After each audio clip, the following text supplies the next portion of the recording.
Everything the McLaren F1 gave you from a driving experience point of view has been taken to a new level. With T50, we have rewritten the supercar rulebook.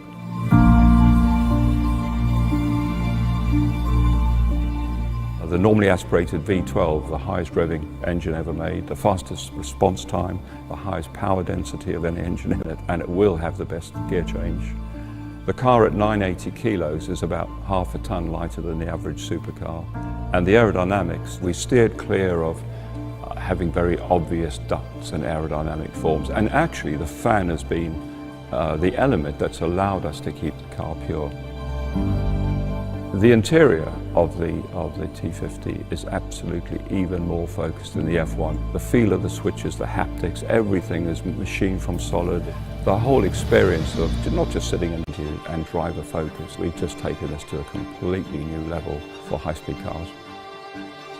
When we designed the T50, we were absolutely focused on driving perfection. This is the ultimate analog supercar.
The Zonda was the first car out of the Pagani Automobile Auto House.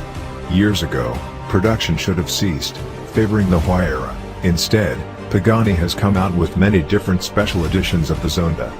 This, the Zonda HP Barchetta, was thus named Barchetta because, to Horacio Pagani, that's what it resembled, in Italian, a little boat.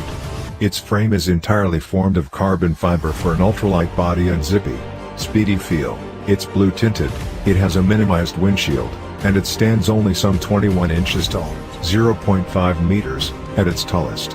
Unfortunately, the Pagani Zonda HP Barchetta is also the most expensive car that you can't buy. Only 3 vehicles were ever made of this unique, specific version of the Zonda. When last sold, one of these vehicles went for $17.6 million. Its acceleration is 0 to 60 miles per hour or 0 to 100 kilometers per hour in 3.4 seconds. The Zonda HP Barchetta can reach a top speed of 355 kilometers per hour or 220 miles per hour.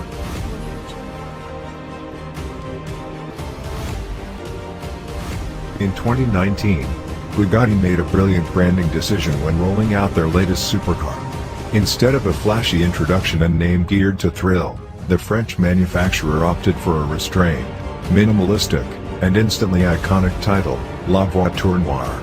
The black car. No other description necessary.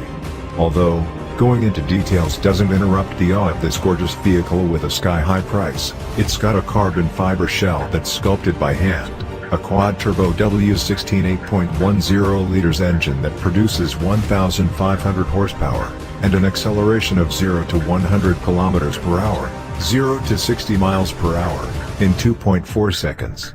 Its top speed is 420 kilometers per hour, 260 miles per hour, and its overall performance is precision engineered by an auto house famous for producing the most powerful cars in the world for decades on end. In 2019, it was the most expensive new car available for purchase. 2 years have elapsed, and no one has yet released an expensive luxury car geared to knock La Voiture Noire off that high pedestal. It wins over the price for the most expensive modern car on our list for the second year in a row.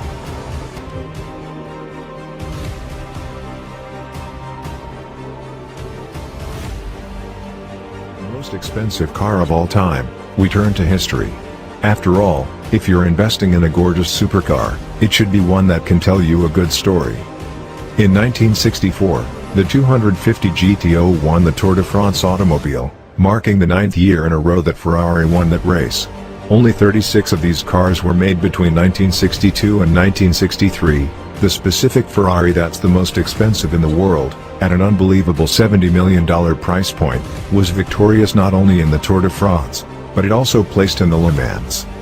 With a top speed of 174 miles per hour and an acceleration of 0 to 100 kilometers per hour, 0 to 60 miles per hour, in 6.1 seconds, its stats certainly don't thrill today's auto enthusiasts by itself.